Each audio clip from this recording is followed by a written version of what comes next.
And welcome back, everybody, to a podcast in space and time. I'm Holden B. Huffman. And I'm Kendal Coffee. And today we're going to be discussing Doctor Who Series 1, Episode 12, Bad Wolf.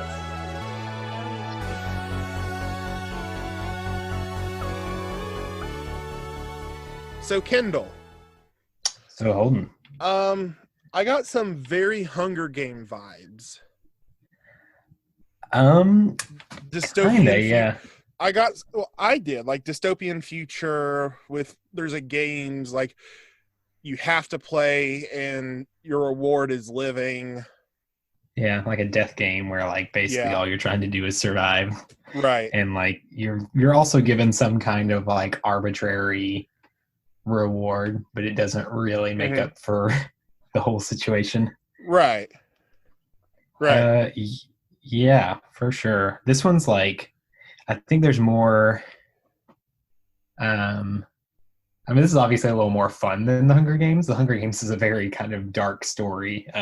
Right. Whereas this story manages to be like, not quite so gloomy as The Hunger Games is. But also like this story wasn't, inspired by a lot of like real war and that kind of thing. Like so, real world things and honestly the way the world's looking right now, I wouldn't be surprised if that's possible.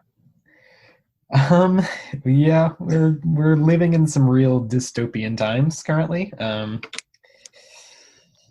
It's fine, everything's fine. There's actually another story I was reminded of along the lines of like a death game show. There's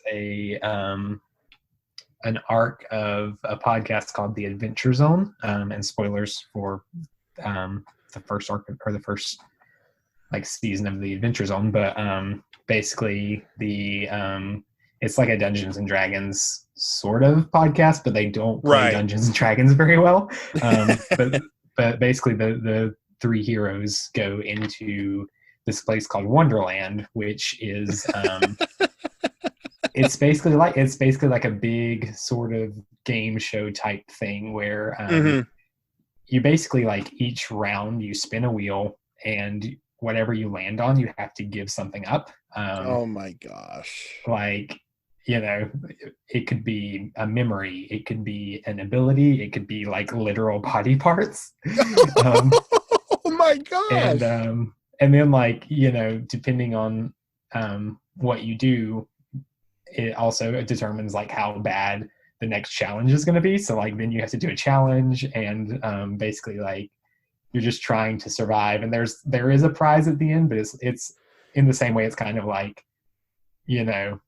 the risk is almost worse than the reward. But I kind of got the same kind of vibe from that. And I know the guys who do that show are big Doctor Who fans, so I would almost think that like there was probably some inspiration there from this episode.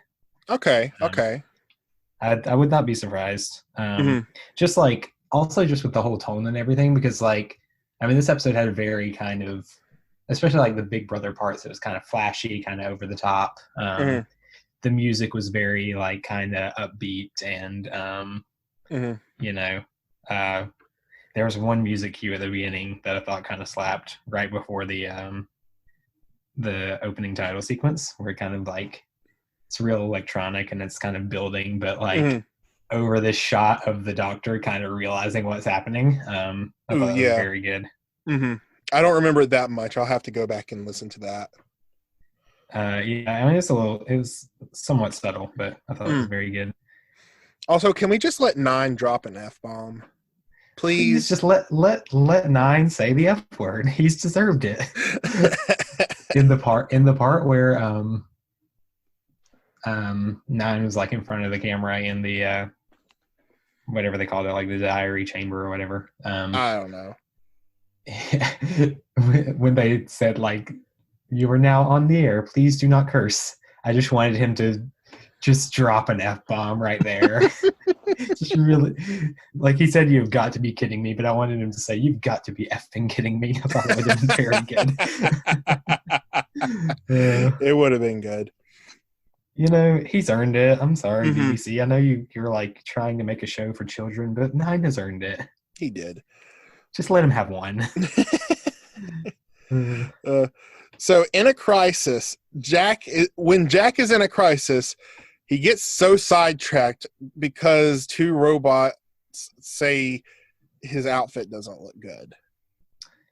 yeah, I thought every single character was like a little slow on the uptake as far as what was happening and how sinister it was. Especially Jack and the Doctor, because they're Especially Jack and the Doctor, but even mm, Rose, like yeah. she didn't read the room very well, I think. Hmm. But really all of them, I mean, like Jack can be forgiven a little bit because he literally was just like with the androids and they obviously didn't want to give away too much of what was happening, but the Doctor especially should have read the room and realized like this is a sinister thing that's happening. Right. And it was strange to me that he didn't. Hmm. Now, which do you prefer, Linda with a Y or Linda with an I? Well, we didn't meet Linda with an I. She got disintegrated or not disintegrated, whatever. So, I mean, I'm pretty sure something else happened to her, but I just realized that's probably spoilers, so never mind. um, but like Linda with an I did try to fight the system. It seems like so. I'm a big fan of that. Yeah. So I don't know. That's a tough call. Mm. But I also don't want to like vote on anyone because we saw in this episode what happens with like the voting in this game. Yeah. Right. I loved the line and the way he said, like Linda with an I. How did she get evicted?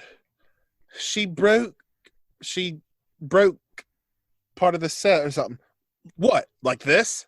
And he just does it. Yeah. I love Nine. Mm-hmm. Also, what's up with the anime style flashback? That was weird. Yeah, it's not something you really see much in Doctor Who, like this kind of.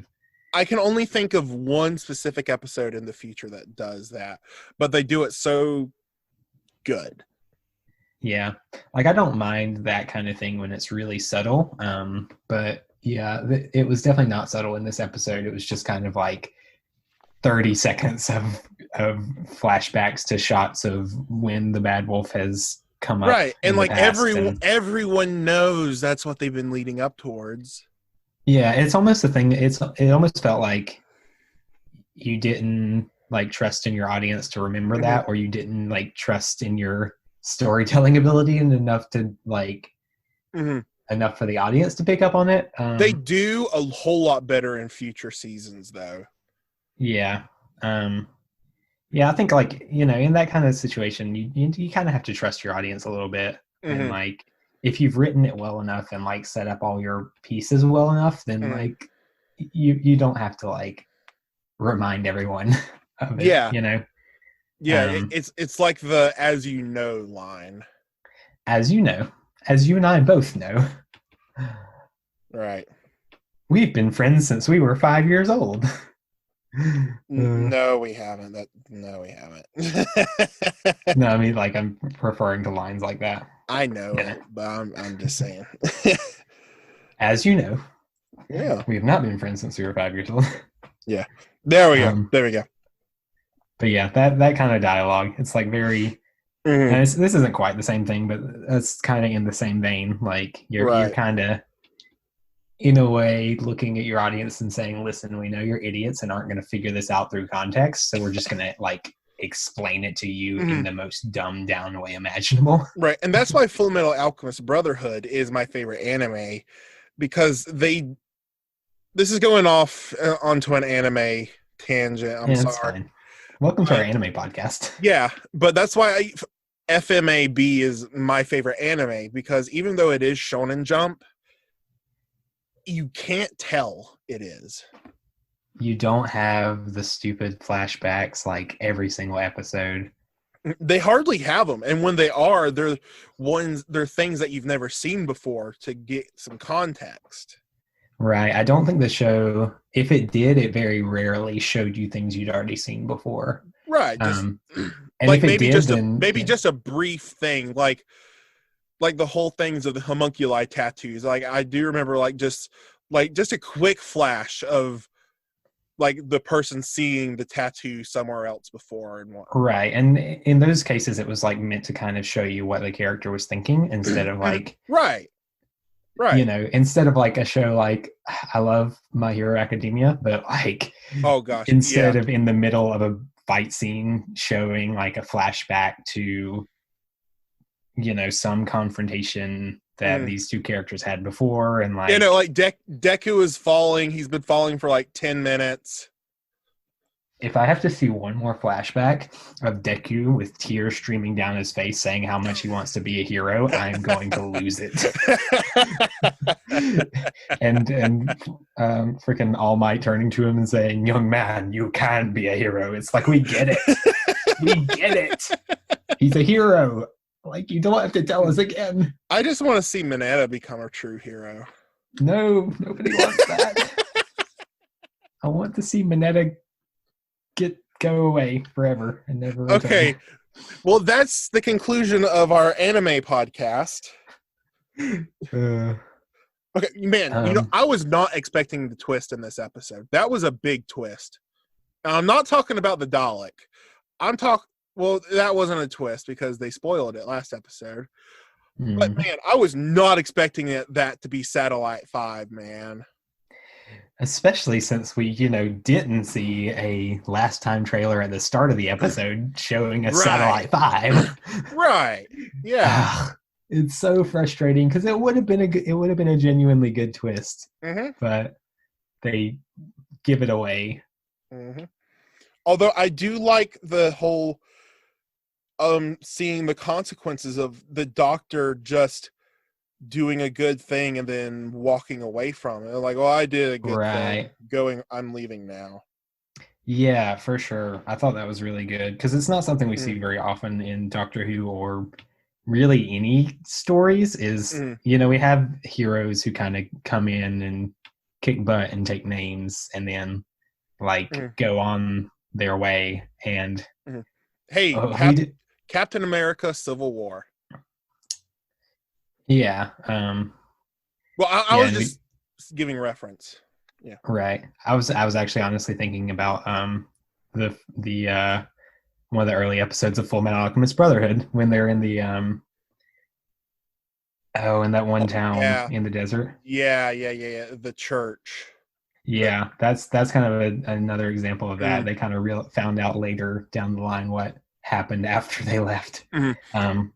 But anyway, yeah, like the hero, comes in and like fixes things in quotation marks, and then we don't really see the aftermath because there's always going to be, no matter how much good you do, anytime you make some kind of like extreme change, there's going to be an aftermath, and there's going to be, like in situations like this, there's going to be a power vacuum that has to be filled, and depending on who comes in to fill that spot, it could end very well, it could end very badly.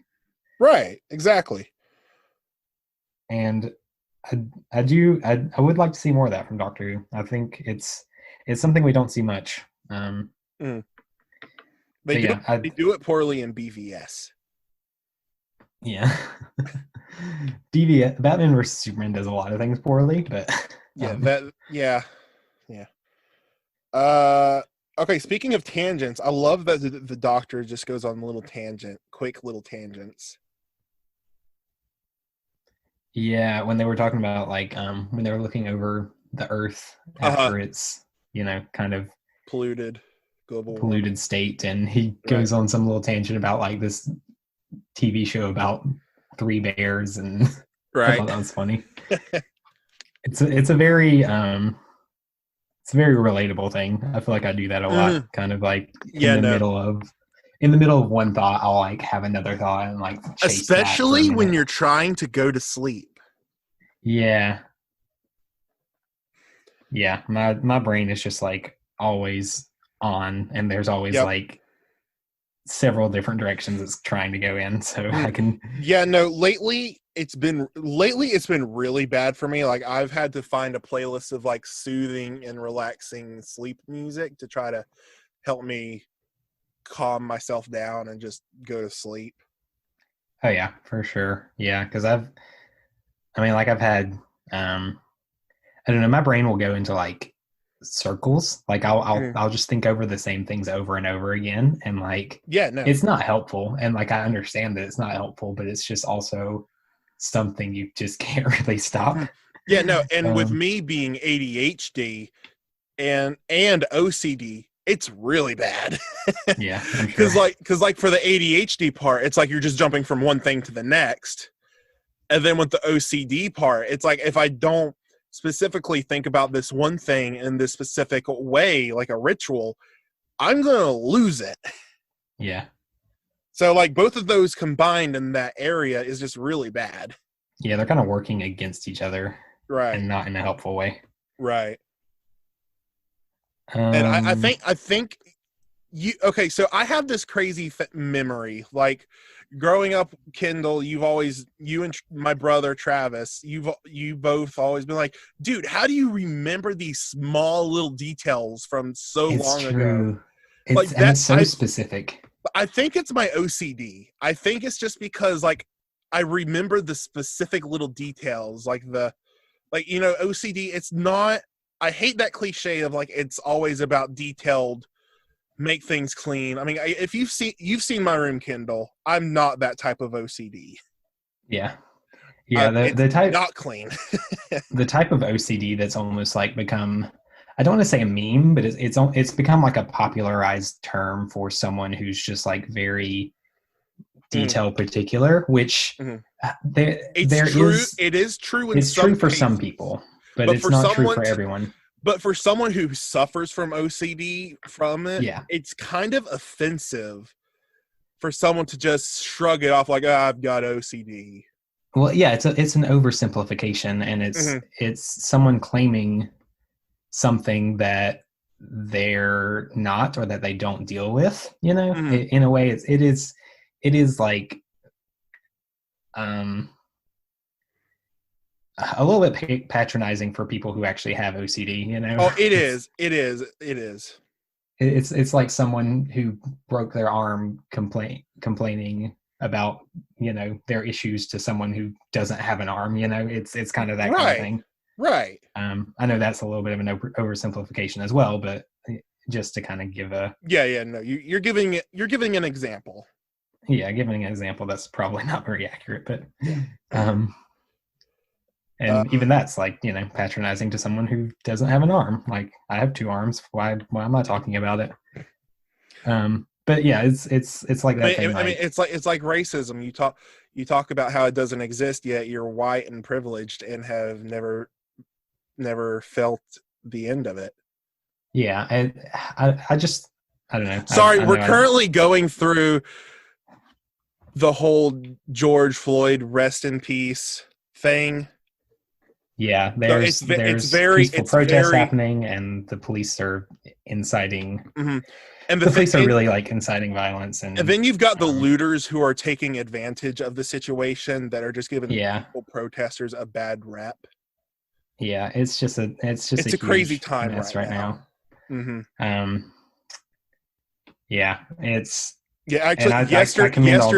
yesterday was actually the blackout day for the media and everything, like and everything. Did you hear about that? Yeah, I saw that. Okay. Yeah. Um. Yeah, I mean, it's a difficult time. It's especially Mhm. difficult time for Black people and people of color. Right. To all the protesters who are out there doing good, I commend them Oh, absolutely. absolutely. Like I've got a friend who was protesting the other night, and like he's been in the military and everything. Mm, So like he was out protesting and he just got gas bombed, and like he just it was bad. yeah, yeah. I mean, it's It's some scary times, and it leaves me really like, I don't know. It's It's a very very unsure time unsettled. about It's like very what the future unsettling is going and to look like. unnerving. Right.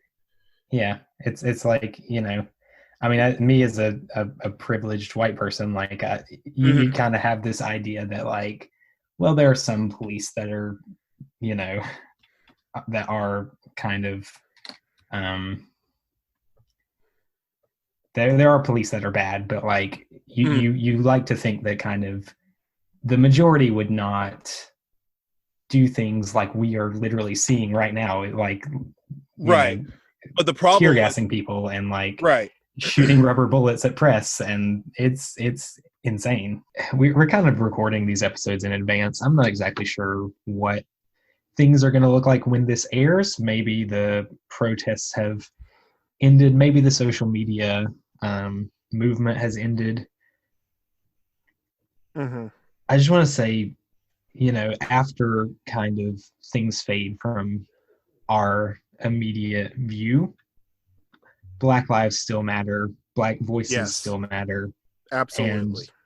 I we shouldn't forget about this. We Mm-mm. shouldn't forget about the people we've heard, and the hurt we've seen after it's no longer just like right in our face all the time. Absolutely. And because I feel like that may is a big factor into the problems of how it's affected our society. Like you have the Civil War, you have that happening. Like people are like, okay, slavery is ended. Let's go on with it. Yeah, and we as And we as then and Americans, then and with and then with MLK, they got they all that going on, and then um again it's okay, let's move on. I think we as white Americans have the privilege to kind of have a short Mm-hmm. attention span in that case. And Mm-hmm. if you listen to Black people, they don't have that privilege. So I No, think not at it's all. important to keep listening to them. Don't just listen to what us privileged white guys are saying. Like, keep listening to them after Mm-hmm. it's no longer easy to listen to them. I think that's really Right. important. And honestly, we don't have a proper opinion. Don't just listen to us talking about this. It does not affect us in the way it affects them. And Right. Yeah. yeah. It's not really. It's up to us to like to encourage people to like listen to voices that aren't ours. Basically, that's I think, on top of doing what you can where you can as far as like Mm-hmm. giving to groups that are helping. If you can Mm-hmm. join a protest, that's good. But like, yeah, it's not really up to us to be the ones like really speaking to issues Mm-hmm. that aren't affecting us. Listen to the Right. people that this is really affecting. Mm-hmm. And like for me personally, I'm not really able to join a protest, so I've been trying to help spread awareness other ways of emailing like politicians. Like I emailed our governor just yesterday, and I'll probably and like I'm a part-time post community college student, and like my funds are very limited, but I'm going to try and donate as much as I can to these causes. It's not going to be much, but Yeah. like Yeah. do whatever you can, even if it's just, I know sharing things on media don't change people's minds, but it'll plant something in them that could help hopefully one day lead to a change. Yeah. And if you're a white person like us, like, it's an important thing you can do as well is just Mm-hmm. listen and just Yeah. try your best to understand, even if you obviously can't understand on a personal level, but try your best to understand. And Yeah. yeah, anyway, Thank you for back to joining us. Doctor Who. Thank you Nobody for needs to hear joining our white us. opinions. Thank you for joining us for our little soapbox podcast. Back to Doctor Yeah. Who. Uh, Back Okay, so I love the reference to Cassandra. Mm. I The doctor's talking moisturize. about moisturizing. Moisturizing. Yeah. Thought that was very good. Hmm. I loved Jack just like building himself a big old gun. I thought that was hilarious. Yeah. Um, Also, it's never a good day when the doctor has a gun. Oh gosh, no, it's not. Anytime the doctor has a gun, things have gone bad. Yep. I also love like after Rose dies and everything, dies Quote and unquote. yeah, quote unquote. Um, that he's just completely compliant with everyone, like just like he turns his face and everything, and he's completely compliant, and then all of a sudden, let's do it. Yeah. Yeah, I thought that was a really cool scene when they're like breaking out, which I thought it was funny that they thought that a flimsy little prison cell was going to hold the doctor. Like, come on, y'all. And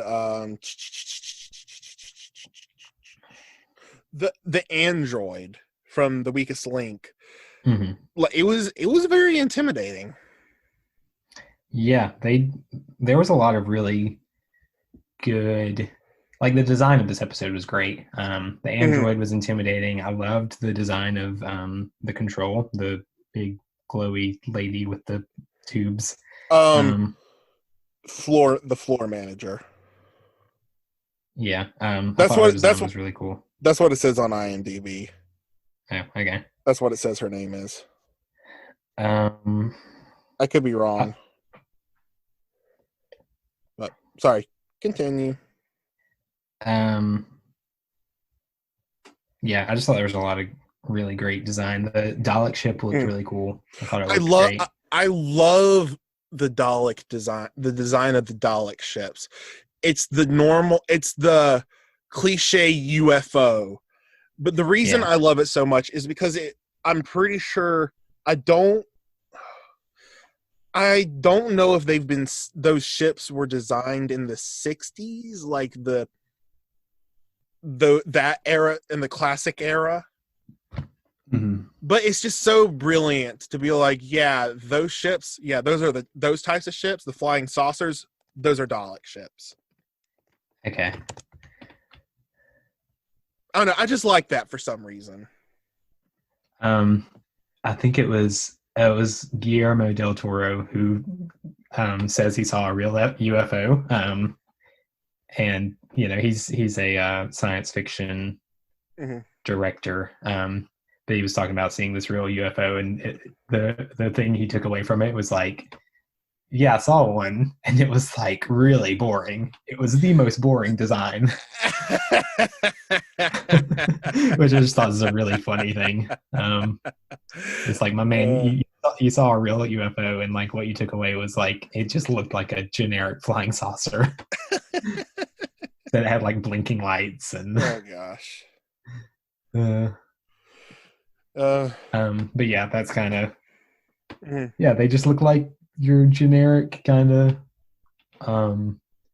old school UFO designs, which Mm-hmm. like that design had to come from somewhere. There's a reason we think of that as kind of the UFO design, so it would make sense kind of in a way in universe for there to be real ships that look like that. Mm-hmm. Like, has everyone who saw this UFO, were they seeing Daleks? Maybe. I don't know. Okay, I really don't have that many more notes left. I only have two more, and then I got one spoiler note. The look on the doctor's face as soon as he sees the ships, just it drops. It drops so much. I thought that was a great bit of acting from Eccleston. Mm-hmm. It was just beautiful. Like as soon as he recognizes the ship. Let's see. And I love the like kind of when the doctor is talking to the Daleks and threatening them, they're like, well, you have no weapons, you have no plan. And yeah, the doctor's like, and doesn't that scare you to death? I love that line. That was my next That's a very good line. That's probably one of my favorite lines in Doctor Who.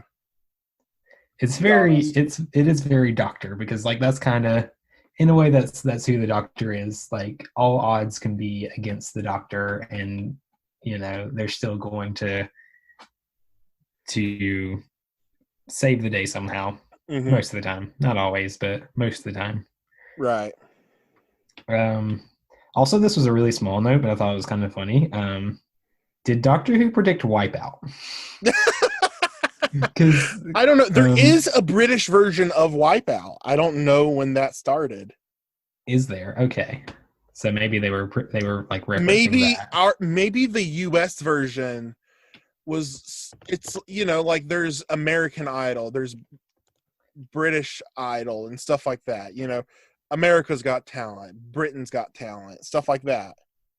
Okay. I mean, it could just be something like that. Which that didn't. Total Wipeout UK. Yeah, that didn't air till 2009. So. But there was a show called Wipeout that aired in 1994. Okay, so they were probably referencing that. There was. Okay. Cool. Okay, so no, Doctor Who did not predict Wipeout. Oh, I miss John. I miss John and John. John and John. Yeah, that's all the non-spoilery notes I have. All right. So let's get to the spoiler section. Spoiler warning. I can't believe Rose dies in this episode. I wasn't going to say it, but I knew you were going to say it. That was last time. We did that last time, except the opposite. It's never been more appropriate than this episode. For now. For now. There is the one episode later where she literally starts it with, "This is the story of how I died." And I'm like, no, you don't. It's super not. Nobody starts a story that way and then actually dies. Right. I'm like, and plus, if you're dead, how are you telling the story? Duh! Ask Flynn Rider. Flynn Rider. That's how Tangled starts out. Oh yeah, dude. I've only seen Tangled like twice. Tangled is really good, and it really is. It's just I'm disappointed you haven't watched it 100 times like I have. I'm just kidding. I haven't seen it that much either, but it is good. I am more of a Frozen fan. Not saying Tangled isn't good, but just Frozen came out during a difficult part of my life, and I just latched on to it. So that's why I love that. So I just love Frozen. I just really like Flynn Rider. Oh yeah, no, Zachary Levi. Mwah. I just kind of watch for him. Rapunzel's cool too, but Flynn's my guy. Okay, I've really only got one spoiler note. Torchwood. They mentioned Torchwood. They did in the Weakest Link. Yep. I always forget about them mentioning it in this episode. Yeah, and I wonder, like, at this time, were they planning on reviving Torchwood, or was that just kind of like a little... What do you mean reviving? What do you mean reviving Torchwood? Not reviving. I'm sorry. Using it as a plot for... Yeah, because I would imagine so, because that was the main plot of series 2. Torchwood wasn't a thing in Old Who, was it? No. Okay, so that was a hint to the things were to come. Yeah, that's Unit that's in Classic Who. Okay, I guess that was my question, was this a hint at things to come, or was it just like a nod? But if this is it is a hint towards the thing to come. Is this the first time we've heard Torchwood though? I'm pretty sure we would have heard it earlier, I believe. Yeah, I think we probably would have mentioned it if we had heard it earlier. I've been listening back to the episodes. We haven't talked about Torchwood. Okay. So Torchwood. Fun fact, Torchwood is an anagram of Doctor Who. It is. In case you didn't know that. Do you know the story behind that? of why it's an anagram of Doctor Who? No. Okay, story behind that. The BBC, to hide the fact that it was Doctor Who tapes or film, whatever, they used the anagram Torchwood on the Doctor Who tapes to ship them out to TV stations and everything, so people wouldn't realize, oh, this is Doctor Who. We got to leak it and everything. Oh, interesting. Yeah. That's, you would think they probably would, they would have used something a little more secure than an anagram, though, maybe. I don't know. I mean, this was the first season of Doctor Who, man. A lot of people didn't care as much because it was just coming back. Yeah.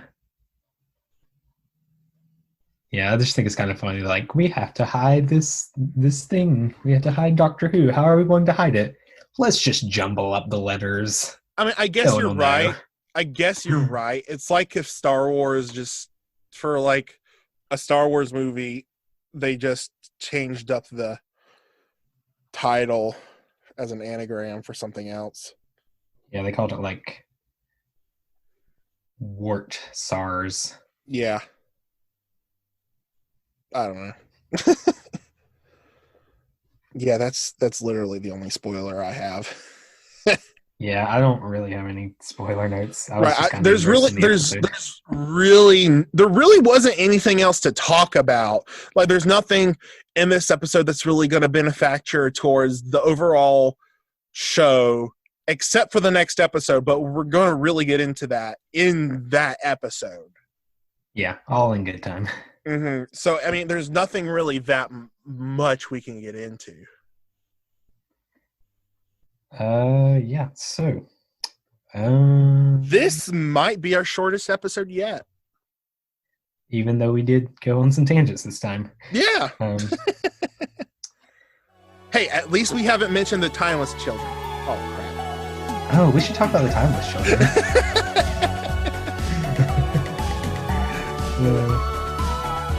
Okay, well, thank you everybody for joining us for Doctor Who. Next time we will be discussing Series 1, Episode 13, The Parting of the Ways.